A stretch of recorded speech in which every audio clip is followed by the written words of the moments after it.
Assalamualaikum warahmatullahi wabarakatuh. A'udzu billahi minasyaitonir rajim. Bismillahirrahmanirrahim. Alhamdulillahi rabbil alamin. Nahmaduhu wa nasta'inuhu wa nastaghfiruh. Wa na'udzu billahi min syururi anfusina wa min sayyiati a'malina. May yahdihillahu fala mudhillalah wa may yudlil fala hadiyalah. Asyhadu an la ilaha illallah wahdahu la syarikalah wa asyhadu anna sayyidana Muhammadan abduhu wa rasuluh. Allahumma sholli wa sallim ala sayyidina Muhammad wa ala alihi wa ashabihi wa man tabi'ahu bi ihsanihi ila yaumil qiyamah, amma ba'd. Yang kami muliakan para alim ulama, wabil khusus para guru-guru kita, semoga Allah memuliakan beliau-beliau semuanya dunia akhirat. Kuburnya Allah jadikan sebagai taman surga, ilmunya sebagai amal jariyah ila yaumil qiyamah. Amin ya rabbal alamin. Yang kami hormati Ketua Pengurus Masjid Al-Uswah beserta dengan kepengurusannya, Ketua BKMT beserta kepengurusannya, Ketua UPZ beserta kepengurusannya, para imam, para ustadz di lingkungan Masjid Al-Uswah, dan tentunya yang kami banggakan Bapak Ibu semua yang alhamdulillah hadir istiqomah dalam kajian ceramah kita setiap Ahad malam Senin pada maghrib sampai menjelang sholat Isya. Hadirin, ada sesuatu hal yang memang harus patut kita syukuri, yaitu yang pertama, ini derajat pertama, tatkala kita ini, hidup kita ini disibukkan oleh taat kepada Allah. Ini merupakan hamba Allah yang dipilih dengan diberi hidayah sehingga mempunyai aktivitas ini. Kemarin kan konsep umur itu digunakan untuk maksiat itu juga habis, dan sebagian besar manusia menggunakan umurnya hanya untuk kemaksiatan. Kalau tidak untuk kemaksiatan, adalah untuk hal yang sifatnya sia-sia belaka. Ada dua komponen ini yang memang kadang menghabiskan umur kita, Pak. Maka Rasulullah Shallallahu Alaihi Wasallam mengingatkan kepada kita, hati-hati, ada dua kenikmatan yang kenikmatan ini menipu manusia. Satu, kenikmatan kesehatan. Dua, kenikmatan waktu luang. Ada orang yang badannya sehat, tapi dia sibuk dengan urusan dunianya. Ada orang yang kaya raya, tapi tidak sehat. Ada yang sehat, ada yang kaya, tapi tidak digunakan untuk taat.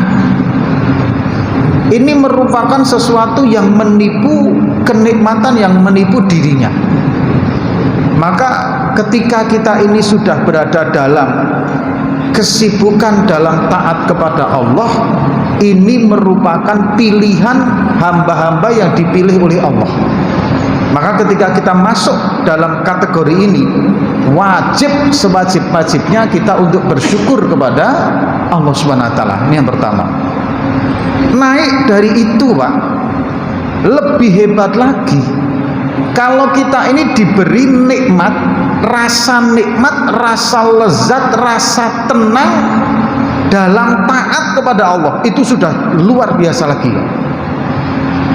Disibukkan dalam taat saja sudah istimewa, apalagi sudah merasa nikmat dalam taat kepada Allah. Ini super, Pak. duduk di majelis taklim nikmat, sholat berjamaah nikmat, bisa membantu orang nikmat, bisa berkorban mendakwahkan agamanya Allah nikmat.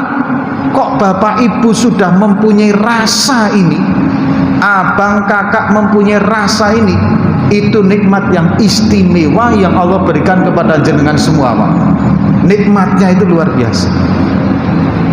Kenapa hadirin? Karena banyak orang yang setakat sibuk dalam taat aja belum mampu, Pak. Banyak saudara kita yang setakat hanya sepersekian dari hidupnya dalam taat aja belum mampu.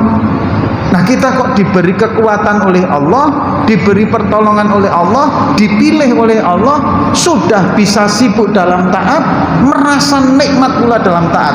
Wajib dan lebih wajib untuk kita syukuri. Kenapa hadirin? Karena ketika kita sudah nikmat dalam taat, otomatis, Pak, ini otomatis. Kemarin kan pernah dalam kajian hikam kita, Bapak Ibu masih ingat, doanya orang umumnya doa itu kan begini, kebanyakan orang, ya Allah, tutuplah maksiat-maksiat saya, karena itu merupakan bagian dari aib saya, kan gitu toh, Pak. Doanya kita kan gitu, ya Allah, tutuplah aib-aib saya, ya Allah, tutuplah maksiat-maksiat yang pernah saya lakukan jangan diketahui oleh manusia, agar tidak jatuh marwah saya, amin ya robbal alamin. Kan begitu doanya. Ini doanya orang umum. Doanya orang khos, ya Allah, tutuplah pintu-pintu maksiat agar pikiran saya, hati saya nggak ngerti, nggak paham, dan nggak tertarik untuk berbuat maksiat. Itu pikirannya orang, doanya orang-orang khos. Orang yang sudah nikmat dalam taat, otomatis hadirin, dia akan mencapai derajat ini, Pak. Tidak butuh lagi kemaksiatan, tidak butuh lagi perkara dosa, tidak butuh lagi ini. Otomatis akan mencapai derajat ini. Inilah yang wajib kita syukuri apabila kita sudah mulai merasakan nikmat dalam taat. Semoga kita semua sudah merasakan ini, amin ya robbal alamin. Kalau saya tengok, insya Allah Bapak Ibu semua sudah merasakan ini, abang-abang semua merasakan ini. Karena banyak beberapa jamaah ini yang tidak bosan-bosannya untuk ikut terus dalam majelis ilmu, baik yang dengan saya atau dengan ustadz-ustadz yang lain. Berarti itu indikasi daripada Bapak Ibu sudah merasakan nikmat dalam taat. Amin ya robbal alamin. Semoga ini berkekalan sampai nanti ketika kita dipanggil oleh Allah Subhanahu wa taala. Amin ya robbal alamin. Kemudian salam dan salawat mari kita haturkan kepada junjungan kita Nabi Agung Muhammad sallallahu alaihi wasallam. Allahumma sholli ala sayyidina Muhammad wa ala ali sayyidina Muhammad. Hadirin yang dirahmati oleh Allah, kemarin kita begini, flashback sedikit dari awal agar kita tidak miss dalam program kita. Pengajian kita ini kan membahas, tujuannya adalah membentuk karakter takwa kepada Allah, membangun cita rasa yang tinggi untuk taat kepada Allah. Endingnya kan itu, Pak, tujuan akhirnya. Maka membentuk karakter itu nggak mudah, perlu berbagai macam jalan, tahapan, dan fase-fase yang harus kita tempuh untuk membentuk itu, sehingga nanti tujuan akhir kita sebagai hamba Allah yang diciptakan untuk taat kepada Allah bisa kita realisasikan dalam kehidupan real kita, Pak. Ini yang akan kita bangun terhadap masing-masing diri kita. Nah, hadirin, Imam Ghazali rahmatullah alaih memberikan nasihat untuk membangun karakter yang benar-benar taat kepada Allah, untuk membentuk seseorang itu betul-betul punya cita rasa yang tinggi, yang sangat sensitif terhadap kemaksiatan, yang sangat sensitif terhadap dosa, yang sangat sensitif terhadap apapun yang dilarang oleh Allah, terhadap pengaruh perilakunya, itu membutuhkan beberapa fase dan tahapan. Yang pertama adalah aqobatul ilmi, yaitu tahapan ilmu. Ini pernah kita bahas dulu hadirin.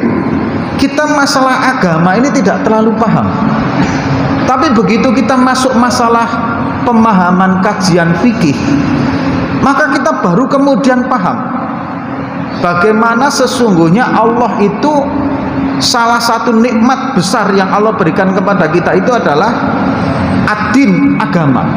Dan agama itu yang akan menjadikan asbab seseorang itu menjadi orang mulia derajatnya di hadapan manusia, di hadapan Allah dunia akhirat. Maka agama ini perlu dipelajari, yaitu dengan ilmu yang membahas tentang agama. Sholat, kemudian munakahah, kemudian nilai harga, keutamaan sholat, keutamaan ibadah yang sering saya sampaikan di Masjid Zulfirdaus, Masjid Al-Araf, kemudian Masjid Nurul Haq dan Al-Kautsar itu kan hampir sama temanya. Yang beda cuma di sini Pak, karena ini sudah sekian tahun sehingga kitabnya sudah khatam. Dulu pernah kita membahas bagaimana harganya seseorang dengan label dirinya sebagai ahlul masjid. Itu ternyata nilainya luar biasa. Cukup insya Allah menjadi saksi bahwa orang itu punya iman ketika orang itu terlabelisasi dengan ahli masjid. Patut bersyukur Pak, kalau Bapak dicap sebagai orang ahli masjid, itu bersyukur sekali. Nah hadirin yang dirahmati oleh Allah, termasuk harga sholat sunnah, termasuk harga sholat berjamaah, termasuk harga-harga yang lain sebagainya, nilai-nilai amalia di hadapan Allah. Sehingga dengan ilmu itu kita paham aturan agama, kita paham apa yang harus kita kerjakan dan apa yang harus kita jauhi. Kemudian begitu kita ngerti, sadar akhirnya, ternyata selama ini yang saya kerjakan dalam hidup saya sebagai orang muslim masih belum cukup, masih jauh dari kata-kata cukup akan amalia agama dalam hidup saya. Maka masuklah tahapan kedua, kan gitu, yaitu aqobatun taubah, tahapan tobat. Begitu kita mendengar ancaman, begitu kita mendengar neraka, begitu kita mendengar azab neraka, begitu kita mendengar nikmat surga, nangis hati kita Pak, terketuk hati kita. Contoh misalkan begini Pak, ini yang sering saya sampaikan dalam melogikakan sebagai sebuah keadaan itu Pak. Bapak lari-lari, olahraga. Ini dulu kita kayak gini Pak, masih kecil kita dulu kayak gini, main sampai kehausan. Begitu kehausan, kemudian hadirin yang dirahmati Allah, kita pulang. Sampai di rumah Pak, nggak ada air minum. Akhirnya kita ngambil air minum, air panas yang ada di termos, tuangkan kita Pak ke piring agar cepat dingin. Belum sampai dingin betul sudah kita minum karena saking hausnya Pak. Padahal tahu kalau itu panas, begitu nempel di lidah Pak, kalau orang Jawa bilang lanas gitu kan, akhirnya kita lidahnya agak lain ketika makan nanti kan itu Pak. Tapi tetap diminum karena saking hausnya. Ahlun nar, penduduk neraka itu naudzubillahi min dzalik, saking tersiksanya haus Pak, minta minum kepada Allah, dikasih timah mendidih. Ngerti kalau itu timah mendidih itu ngerti, dan kalau diminum itu membakar dirinya ngerti. Tapi karena saking tuntutan kehausan yang luar biasa, itu timah mendidih tetap diminum Pak oleh mereka. Begitu diminum, mulut, lidah, leher, dada ikut hanyut dengan timah tadi Pak. Saking hausnya, mereka menyangka bahwa minum timah mendidih akan lebih ringan azabnya. Begitu juga dengan panasnya api neraka. Saking panasnya mereka di dalam neraka, ahlun nar itu Pak, ahli neraka itu. badan nggak kuat terkena api Pak, maka mereka perlu baju untuk melindunginya. Merengek-rengek minta baju kepada Allah Subhanahu wa taala, dikasih baju adik. Tembaga yang merah menyala, tahu kalau itu dipakai menyiksa, tapi karena saking nggak kuatnya dengan panas yang menerpa dirinya, itu baju tetap dipakai Pak. Begitu dipakai, habis daging tubuhnya Pak. Hadirin, makanya kalau ada orang mbok jangan berzina, mbok jangan minum khamr, mbok jangan maksiat, paling-paling masuk neraka Pak Ustadz. Ini masuk neraka kok bisa dikatakan paling-paling gitu loh. Bahkan ada guyonan, nanti kan di dalam neraka banyak orang-orang terkenal gitu kan ya. Banyak juga kita temannya. Masya Allah, naudzubillah min dzalik. Berat betul. Nah, ketika kita sudah paham mempelajari kitab ini, dulu kita pelajari kitab Daqaiqul Akbar, maka kemudian timbul rasa ingin pertobatan kita. Nggak mau lagi makan riba, nggak mau makan duit haram, nggak mau lagi bermaksiat. Masuklah tahapan taubat. Karakter mulai terbentuk. Karakter mulai terbentuk. Dari pengetahuan agama muncul timbul rasa keinginan bertaubat. Nah, di situ ada godaannya kan. Kemarin kita fase menerangkan taubat. Kadang muncul merasa seakan-akan dosa kita lebih gede dari ampunan Allah. Jangan. Buang perasaan itu. Ampunan Allah jauh lebih luas, jauh lebih gede daripada dosa hambanya Pak. Bahkan ketika orang itu Pak meneteskan air mata taubat, hangus seluruhnya dosa-dosanya Pak. Itu maghfirah, ampunan Allah itu. Sampai yang kemarin saya sampaikan ada satu riwayat terakhir itu kan, ada seseorang yang tidak pernah taat kepada Allah di dunia, ya kan itu kan. Kemudian divonis masuk neraka. Begitu divonis masuk neraka, lari dia menuju neraka. Kemudian Allah memerintahkan kepada malaikat, kejar itu. Kenapa dia lari ke sana? Dikejar, ditanya sama malaikat, kenapa kamu lari ke neraka? Seumur-umur di dunia saya nggak pernah taat kepada Allah. Satu-satunya perintah Allah saat inilah, terakhir kali inilah saya mau taat kepadanya. Berhubung saya diperintahkan ke neraka, saking taatnya saya kepada Allah, saya akan lari ke neraka. Begitu mendengar ungkapan itu, Allah memerintahkan, wahai malaikatku, panggil orang itu. Karena dia taat kepadaku, masukkanlah dia ke dalam surgaku. Wah, saking pengen taat kepada Allah. Tapi Bapak Ibu nggak usah mencoba yang jurus ini Pak. Karena kalau nanti di sana sadar gitu kan. Kalau sempat di sana kita nggak sadar, nggak dapat hidayah, ayo selesai kan gitu kan. Yang ini memang agak lain, model yang kayak gini ini jangan dipraktekkan. Hadirin yang dirahmati oleh Allah, ini tahapan taubat.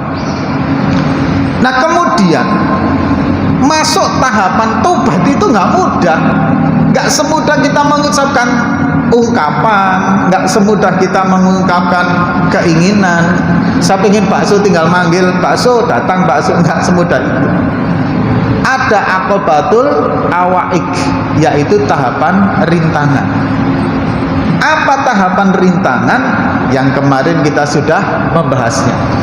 Yang pertama adalah nafsu, kemudian dunia dengan kesibukannya, kemudian setan laknatullah alaih, kemudian memanage anggota badan kita ini yang harus betul-betul benar, mulai dari telinga kita, mata kita, mulut kita, hati kita, dan isi perut kita Pak. Terakhir kemarin kita membahas isi perut. Ini semoga ingat Pak. Kalau nggak diingatkan, insya Allah kebanyakan lupa Pak. Orang saya saja lupa kok Pak, ya kan gitu kan. Padahal saya ngomong, ya kan gitu. Ini hadirin tahapan rintangan. Allah memberi nafsu kepada kita, Allah memberi keinginan kepada kita. Itu bisa merupakan nikmat yang membawa kita kepada surganya Allah, ampunan dan rahmat ridhonya Allah, tapi bisa juga mengantarkan kita ke dalam murka Allah. Naudzubillah min dzalik. Dan hidup akan terasa indah apabila memang adanya nafsu. Tapi nafsu harus dikendalikan. Nah, ini kemarin sudah kita bahas panjang lebar. Kemudian rintangan yang kedua adalah setan laknatullah alaih. Bagaimana tahapan-tahapan setan menjerumuskan kita itu Pak? Yang pertama, jangan sampai kita itu mendapatkan hidayah kebenaran tauhid dalam diri kita. Itu yang pertama. Maka setan ngomporin terus.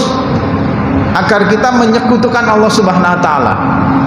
Selamat kita, alhamdulillah, akidah kita selamat, dikomporin oleh setan agar kita jangan sampai melakukan ibadah. Alhamdulillah selamat, Pak. Akhirnya kita melakukan aktivitas ibadah, dikomporin lagi oleh setan agar kita tergesa-gesa dalam ibadah. Sama dengan menuntut ilmu ini, Pak. Menuntut ilmu kan pelan. Kadang keinginan kita agar cepet cek begitu, Pak. Akhirnya malah justru tidak ada kesannya. Karena menuntut ilmu itu yang ada kesannya itu ketika ada mujahadahnya, Pak. Jadi gini, Pak. Dulu waktu kecil, Pak, ketika kita ini pertandingan bola waktu kecil, itu yang mau jadi kiper, hadirin, itu pada nggak mau, pengen jadi penyerang, ngegolkan. Kamu kiper, kamu nggak mau, aku maju gitu, Pak. Rata-rata begitu. Kemudian ada permainan cuman satu gawang, satu gol. Yang bisa ngegolkan hadiahnya malah jadi kiper gitu loh, Pak. Nah itu malah orang berebut ingin menggolkan, ingin menjadi kiper. Posisi yang tadinya tidak favorit ketika diperebutkan malah menjadi favorit, kan gitu, Pak ya. Nah hadirin yang dirahmati oleh Allah Subhanahu wa taala, begitu juga ketika kita ibadah. Ketika ibadah itu yang tadinya kita malas-malasan, kemudian begitu tahu nilainya, setan akan ngomporin agar kita berkompetisi dengan ibadah itu sendiri, sehingga kita tergesa-gesa dalam ibadah. Kemudian kita sadar nggak bisa seperti itu, ibadah harus ada tahapannya. Maka kemudian setan ngomporin lagi agar kita ini menyembunyikan ibadahnya, sehingga biar dikenal orang bahwa ibadah kita ini adalah disembunyikan agar tidak pamer. Ketika keinginan seperti itu muncul agar dikenal orang bahwa kita nggak pamer ibadah, malah kita sebenarnya terjangkit perasaan pamer itu sendiri. Ini setan. Sampai terakhir nanti ketika kita sudah merasa hebat, doa kita makbul, keajaiban-keajaiban muncul, akhirnya setan ngomporin, kamu sudah derajatnya tinggi, nggak perlu lagi ibadah, nggak perlu lagi sholat berjamaah, nggak perlu lagi duduk di majelis ilmu, karena perasaan sudah merasa pinter, merasa cukup hadir. Itu setan juga. Ini sudah kita bahas.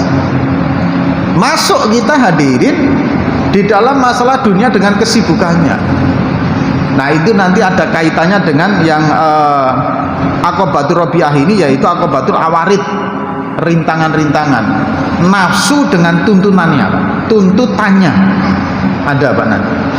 Nah kemudian hadirin yang dirahmati oleh Allah Subhanahu wa taala, salah satu hal penting dari memanage anggota badan kita yang berkaitan dengan mata, telinga, mulut, hati adalah menggunakan akal pikiran kita dengan akal pikiran yang sehat, yaitu mampu memanage mana yang penting dan yang bermanfaat untuk dibicarakan dan didengar, dan mana yang tidak penting yang hanya menimbulkan hati ini nanti bergejolak tidak baik. Maka ketika sudah mampu memanage penglihatan, pendengaran, dan mulut seperti itu, insya Allah selamat, Pak. Duduk-duduk, mohon maaf, ngomongin politik boleh nggak, Pak? Boleh, tidak ada yang dilarang. Tapi coba perhatikan hati Anda. Kalau hati Anda kemudian membicarakan politik itu terkontaminasi, membuat hati jenengan gelisah, memikirkan sesuatu yang nggak perlu dipikirkan, jenengan merisaukan sesuatu yang nggak perlu dirisaukan, ngapain harus mendengar hal kayak gitu, gitu loh. Ini bukan saya berarti melarang, tidak. Anda mau bicara politik silahkan, Anda mau bicara tentang masalah isu-isu yang sedang viral, monggo silahkan. Tapi coba tanyalah kepada hati masing-masing, ketika kita mendengar hal yang itu, melihat hal seperti itu, membuat hati kita sibuk dengan Allah dalam taat, atau justru malah mengkotori hati jenengan dan pikiran jenengan. Kalau itu hanya mengkotori hati dan pikiran jenengan, kenapa nggak ditinggalkan gitu loh, ya kan? Debat kusir masalah politik di dalam medsos boleh nggak? Silahkan, saya tidak melarang. Itu kan kepedulian kita terhadap negara kita, monggo silakan, nggak melarang. Tapi tanyakan kepada hati jenengan, kira-kira hanya menyibukkan sesuatu yang ada manfaatnya atau enggak. Kalau ada manfaatnya lanjut, Tapi kalau nggak ada manfaatnya, ngapain pula mikirkan yang seperti itu, gitu loh Pak. Maksud saya begitu. Ini jangan sampai salah paham. Oh nggak bisa Pak Ustadz, kita juga harus memikirkan politik. Monggo silahkan, saya nggak melarang. Kalau memang itu ada manfaatnya untuk kehidupan Anda dan hati Anda. Tapi kalau enggak, ya ngapain gitu loh Pak. Ngomongin aib orang, manfaat nggak banjenengan? Manfaat, omongin sampai capek, ya kan gitu kan. Hati saya itu kalau sudah ghibah Pak Ustadz, puas ya kan. Ya udah ghibah terus gitu loh kan, sampai habis amal ibadah jenengan kan gitu. Pahala yang sudah dikumpulkan habis, yang penting puas kan gitu. Karena orang seperti itu kalau diingatkan Pak, itu malah mengajak debat sama kita. Debat kalau hanya cuman membuat hati kita rusak, ngapain debat harus dilayan gitu loh. Nanti kan kita doakan semoga sadar kan gitu Pak ya. Tapi kalau ghibah itu saya paham, ghibah nggak ada manfaatnya, sudah tinggalkan. Ukur dengan hati jenengan sendiri, ukur dengan akal pikiran jenengan sendiri. Karena yang mempunyai hati, yang mempunyai akal pikiran, ruh jiwa adalah Anda. Harus menjadi raja terhadap diri jenengan sendiri. Nah ini kemarin kita juga sudah membahasnya. Nah hadirin, sekarang masuk yang tingkatan fase, bukan tingkatan ya, tahapan. Kalau tingkatan itu kan berarti 1, 2, 3 kan begitu ya. Kalau tahapan itu kan fase. Masuk tahapan ketika kita sudah mampu memanage rintangan tadi Pak. Oh iya, setan yang merintangi saya kayak gini, nafsu yang merintangi saya kayak gini, dunia beserta dengan kesibukannya yang membuat saya itu begini. Saya tidak menyampaikan bahwa Anda tidak boleh kaya terhadap dunia, Anda tidak boleh jadi pedagang, Anda tidak boleh jadi dokter karena itu urusan dunia. Tidak itu yang saya maksud Pak. Tapi hadirin, yang saya maksud itu adalah kita mempunyai kedewasaan seberapa banyak dunia yang akan saya ambil, gitu loh Pak. Seberapa banyak menyesuaikan dengan kebutuhan saya dunia yang harus saya kejar. Kedewasaan pemikiran itu yang akan kita buat, yang akan kita bangun dan akan kita bentuk. Misalkan di sini nih Pak, Bapak masuk nih Pak, emas semua berserak Pak, berserak. Anda hanya mempunyai 4 kantong Pak, 2 kantong saku celana, 2 di baju Anda. Apakah jenengan dengan kantong seperti itu Pak, Anda akan mengangkut 1 kol pickup Pak? Malah nggak terangkut. Anda kan jenengan cuma punya kemampuan kantongnya seperti itu, apakah jenengan akan mengambil 1 lori Pak? Dengan apa Anda akan membawanya? Kan gitu Pak. Kan dunia juga begitu Pak. Ini dunia ini kan dibuka semua oleh Allah Subhanahu wa taala. Cara mengambilnya ada yang jadi pegawai negeri, ada yang jadi ustadz, ada yang jadi tukang, ada yang jadi pedagang, macam-macam. Nah hadirin, seberapa mampu kita butuhkan yang akan kita angkut, kemudian seberapa banyak waktu yang saya habiskan untuk masalah kehidupan dunia saya, itu adalah kedewasaan dari pemikiran masing-masing orang. Jenengan kok sudah mulai sadar dan dewasa terhadap hal ini, istimewa, istimewa. Karena biasanya orang akan terjebak dengan kesibukan dunia ini. Nah kemudian sekarang tahapan godaan. Sudah ada rintangan godaan. Begitu masuk ilmu, tersentuh untuk taubat, baru mau kenceng-kencengnya ibadah, dirintangi oleh perkara-perkara tadi. Kemudian begitu baru mau naik lagi hadirin, dalam proses taubat itu Pak, ada godaannya. Apa saja godaannya? Yang pertama, rezeki dan tuntunan nafsu Pak. Ada rezeki yang Allah berikan, ada nafsu. Maka sering kita mendengar, kalau kita ini hanya mencari rezeki sesuai kebutuhan, itu insya Allah selesai, mudah. Tapi yang tidak mudah itu karena kita ini ada rezeki, ada kebutuhan, ada tuntutan daripada nafsu kita. Nah ini nanti bagaimana cara mengendalikannya, ini dibahas di tahapan ini Pak. Ini penting sekali untuk kita menjadikan diri kita untuk semakin dewasa dalam hal mensikapi rezeki dan tuntutannya. Ini nasihat Imam Ghazali rahmatullah alaihi. Yang kedua, hadirin yang dirahmati oleh Allah Subhanahu wa taala, kita kan sering doakan, ya muqallibal qulub, tsabbit qulubana ala din. Hati itu bergejolak, Pak. Bolak-balik, gerak hati itu luar biasa. Duduk kita di majelis taklim kayak gini, Pak, diceritakan surga, pengen rasanya nanti sampai di rumah ibadah semua, Pak. Begitu lewat pintu situ lupa, Pak, sudah, Pak. Kita ini kan kayak gitu. Diceritain neraka, Pak, azab neraka, masya Allah, Pak.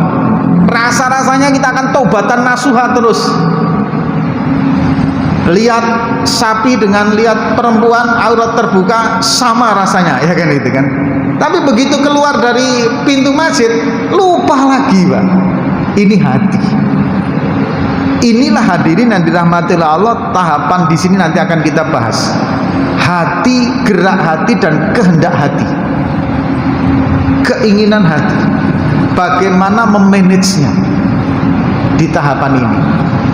Kemudian hadirin yang dirahmati oleh Allah, dalam perjalanan selanjutnya ini tahapan ini penting sekali, Pak. Kalau bisa jangan sampai putus kita, Pak, ngajinya. Ketika kita jalani hidup, Pak, kita itu semuanya kalau ditanya ini, Pak, jujur saja lah, apa Anda semua pengen kaya? Mesti pengen kaya semua, Pak. Pengen punya duit banyak, iya, meskipun duit bukan segalanya, tapi akan lebih enak kalau punya duit banyak, kan gitu, Pak. Realitas kan begitu. Tapi hadirin, ada qadha Allah Subhanahu wa taala, ada putusan Allah yang harus kita jalani. Nah, bagaimana mensikapi qadha Allah untuk diri kita dengan realitas hidup kita ini, Pak? Kita pengennya ini ibadah kenceng, Pak, tapi kadang beban hidup itu masih banyak, dan keinginan kadang tidak sesuai realitas, kadang tidak sesuai dengan ekspektasi, gitu kan, orang bilang sekarang. Pengennya dulu mendapatkan istri yang kita incar, gitu kan, ternyata malah dinikahin kawan kita sendiri, gitu. Akhirnya kita merantau dapat orang lain, kan gitu, Pak, ya. Kodok itu kan, begitu terjadi kan qadar, takdir, kan gitu, Pak, ya. Nah, kemudian hadirin, begitu juga keinginan kita, cita-cita pengen jadi pegawai negeri, tapi sampai sekarang sudah daftar berkali-kali mentok terus, Pak, ya kan. Berarti kan kodok realitasnya itu bagaimana? Nah, ini nanti kita bahas, agar kita ini tidak kufur terhadap nikmat yang Allah berikan kepada kita dan semakin dewasa melihat kodok dan realitas itu. Yang ketiga, tahapan rintangan godaan ini, tahapan godaan ini hadirin adalah musibah dan kesengsaraan yang kita hadapi, Pak. Angan-angan kita, ibu-ibu dulu pengen sekali punya suami yang bisa menjadi imam, yang ngerti agama, ya pinter, bertanggung jawab, kemudian nggak mengkhianati. Tapi begitu dalam kehidupan nyata jauh dari yang kita inginkan, tapi itu tetap jadi suami ibu. Kita juga begitu, Pak. Kita angan-angan kita, istri yang mampu membimbing anak kita, istri yang dalam keadaan kita ini, angan-angan kita yang istilahnya yang sempurna, kan gitu kan. Padahal itu kan nggak mungkin terjadi, gitu kan. Hadirin, keinginan itu boleh, tapi harus sesuaikan dengan realitas, gitu. Nah, ini kemudian ternyata yang terjadi tidak seperti itu. Akhirnya kehidupan kita diuji oleh Allah dengan sesuatu yang kadang ada pertempuran, ada peperangan dalam keluarga. Bisnis juga begitu, Pak, ya kan. Kita punya kawan itu, Pak, doanya ekstrim. Begitu diijabah oleh Allah, Pak, nangis betul, Pak. Dia berdoa begini, ya Allah, saya mau bertobat dari riba, ya Allah. Doanya itu. Siapa yang nggak pengen bebas dari riba, Pak? Hadirin, kemarin tema saya, Pak, bagaimana kita ini menjadi ahli masjid, kan gitu, Pak. Karena ahli masjid menjadikan satu tanda kita orang beriman. Begitu kita menjadi ahli masjid, bagaimana kita istiqomah sholat 5 waktu berjamaah. Karena sholat 5 waktu berjamaah itu dari dunia sampai surganya Allah, pengaruhnya luar biasa. Begitu kita sudah masuk masjid, sholat berjamaah, coba tingkatkan kualitas sholat kita. Memperbaiki kualitas sholat itu tidak cuma hal yang berkaitan dengan ilmu yang secara langsung hubungannya dengan sholat. Perilaku kita di luar masjid itu ada kaitannya dengan sholatnya, Pak. Ini baru saya bahas nih di Zulfirdaus nih, kalau Bapak mau ngikutin. Ada 10 golongan yang sholatnya tidak diterima oleh Allah Subhanahu wa Ta'ala. Fikihnya yes, oke. Kemudian sholatnya juga sudah benar, tapi bisa-bisa sholatnya itu tidak diterima karena perkara di luar daripada kegiatan sholat. Apa perkara tersebut? Salah satunya ini, Pak, salah satunya adalah anak yang mendurhakai kedua orang tuanya. Kemudian hadirin yang dirahmati oleh Allah Subhanahu wa Ta'ala, laki-laki yang sering minum khamr, termasuk perempuan yang dimurkai suaminya karena penyelewengannya. Itu tidak ada kaitannya dengan fikihnya sholat, tapi menggantung diterima dan tidaknya sholat. Dan yang lebih dahsyat lagi, 10 itu salah satu itemnya adalah orang yang makan harta riba. Ini yang luar biasa. Nah, kawan saya itu tobat, Pak. Kalau yang masih ada sangkut pautan dengan riba, bagaimana Pak Ustadz? Selesaikan, tobatlah, Pak. Jangan dilanjutkan lagi. Maka kemudian ketika bincang-bincang dia tobat, ingin tobat, nangis, Pak. Kemudian diijabah oleh Allah, usahanya bangkrut, habis semua, Pak. Nangis dia di depan saya, Pak. Jadi pada waktu dia ekspor sampai di Amerika lockdown, barangnya nggak bisa masuk, dibawa balik, mesti sudah expired sampai sini, Pak. Habis ekspornya, nangis total. Tapi ternyata ini bentuk pengabulan dari Allah untuk dirinya ketika dia bertobat dari riba. Karena yang kemarin itu masih terkontaminasi riba. Saya salut sekali dengan Bapak satu ini, Pak. Hebat luar biasa. Salut saya. Totalitas dalam tobatnya, Pak. Nah, ini hadirin yang dirahmati oleh Allah Subhanahu wa Ta'ala, bentuk ujian dan musibah kesengsaraan. Nah, kita nanti akan membahas dalam tahapan ini, sehingga nanti ketika Allah menguji kita, Pak, Allah memberikan kesengsaraan hidup dalam kita, kita akan bisa tersenyum dan berkata, Alhamdulillah ya Allah, Engkau berikan ujian ini. Nah, gitu, Pak.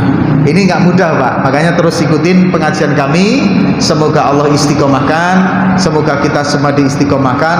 Saya sehat, Bapak sehat, saya hadir, Bapak hadir, Bapak Ibu semua hadir, abang-abang hadir, sehingga kita tetap berketerusan. Nanti kalau sudah kitab Minhajul Abidin ini selesai, Pak, balik lagi kita ke wudhu lagi, Pak. Masya Allah.